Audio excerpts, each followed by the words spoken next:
this particular light vessel came to us in 1980. So it retired in 1979, and then we got it in 1980. Very aptly named Lightship. It is a ship with a light, and it's used to help navigation. So when this particular vessel and any of the predecessor vessels were out in the Pacific Ocean, they marked the entrance of the channel to come into the Columbia River.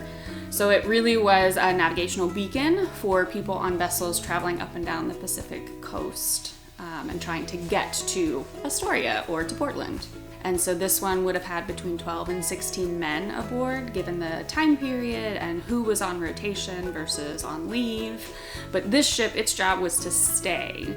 A lot of ships, they have missions to go and travel places. This one was, nope, you have to go out there and sit. So from what I've been told by people who come aboard who've lived or worked on ships, it's pretty spacious. This vessel was state-of-the-art. They put all the bells and whistles on it, and probably because their job was very boring, so you had to provide a little bit more of other stuff to do. There was a library, there was a workout room. Here in the wardroom, there's a TV. These things that most vessels would not have had, they did have on board this ship. So it really was state-of-the-art when it was built. So the working conditions were, it was smelly, it was hot. There's always some exhaust, something was always leaking a little exhaust, whether it was a generator, the boiler, or something. The lube oil smell from the compressors. Temperature down here depends. If they're not running any equipment, not so high. But if the boiler's running, they have one of the generators running, it could be pretty warm down here. Water level's about here. So if you drill the hole through the hull, about right here, you'd be right at the water line. So when a vessel sits at anchor, it does this surging thing, right? So you're down here, you have no visual reference, you're experiencing this surging because the anchor chain is being pulled up and then dropped back down. So it's the surging, the waves, the rolling. It would have been really chaotic. I love talking about technology with this ship because this was actually the 5th lightship that held this station. And so if you look at the progression and people just learning about maritime engineering and how to build a ship, this one was state of the art, but it only lasted from 1951 to 1979 and then was retired. That's a very short window of time for a steel ship to be in service. And technology advanced where they didn't need the 12 men.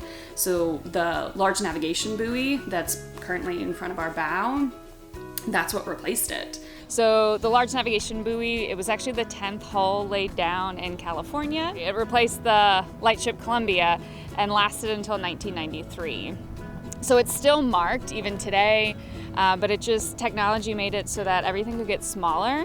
So the LNB is automated, but it still had a generator on board, which meant that people still had to go out and maintain it pretty regularly. Oftentimes people kind of take one look at it and think, wow, that is bouncing around like crazy. So no, there weren't people deliberately on board, but sometimes they did get stranded. So if the weather turned and they couldn't get back off of it, there was a cot that was left on board just in case. The majority of it was clean and paint. The first piece of it was, let's make sure we know that the vessel's safe for visitors. And as you can see when you come down here, there's a lot of old style piping insulation, we call it lagging. Then the Job Corps kids, and I came down here and basically started attacking the machinery spaces in quadrants. We used elbow grease and the airless sprayer, brushes when we needed to, but the key was to just use the airless sprayer after we finished all the cleaning and spray everything out that we could. So it was sort of like engine room house painting.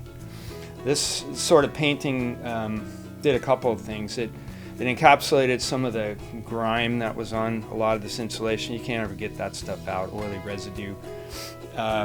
And it also really brightened the place up. So when we first started, I wasn't sure if we were going to need to paint every single inch of this thing, but in the end, when we saw the result, it was obvious if we could paint more, it would be a much better experience for the visitor. So the Lightship, currently it's open 11 a.m. to 3 p.m. and it's staffed by volunteers mostly. So we have a really incredible crew of volunteers that open the ship and very passionately share about the history. So that's our main focus of education, is how do we take history and make it entertaining and engaging for people of all ages and all abilities.